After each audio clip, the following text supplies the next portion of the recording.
Second time around na pala ni Kalinga Prab dito sa cybercrime law. So, dapat lang may managot sa pinaggagawa po nilang kahihiyan sa social media. Pinagtatawanan ang dating tumulong sa kanila, ang taong naging tulay kung bakit sila matulungan. Kasi kung wala si VSM, wala din Kalinga Prab. Ganun lang po yun. Tatay po niya yan. Ipagtatanggol po ni Kalinga Prab ang kanyang tatay. At alam naman po natin na tama po lahat ng ginawa po nila Kalinga Prab at ni Kuya Val. Ngunit may mga tao talagang mga sulsolera, no? Yung hindi masaya kung anong meron sa kanila. Ano? At alam niyo, yung mga nagdadala po ng gulo minsan yung mga dumedirektang sponsors. 'Di ba? Hindi para sa akin lang. Para sa akin lang po, yun po yung mga napapansin ko noon pa lang, 6 years ago.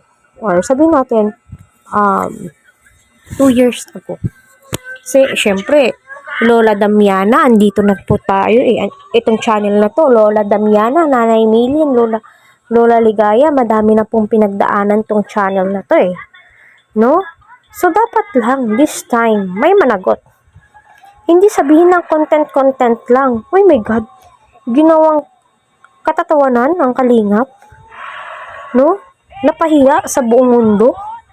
Yung taong tumulong at naging masama. Di ba? Hindi. No? Hindi po dapat. Siyempre, malaking abala kasi nga po yung proseso. Pero, alam naman po natin, nasa tama po sila. Kaya, walang abala-abala kapag alam po natin kung sino yung may hawak ng katotohanan. Siyempre, sabi nga nila, pagtatanggol po nila kasi nga, kalingap eh. At sabihin po natin, ay, magkakaibigan yan sila. Kaya nga po, magkakaibigan, magtulungan, pagtatanggol ang bawat isa, yun yung tunay na kaibigan. Hindi yung kaibigan na gagatasan mo lang, di ba?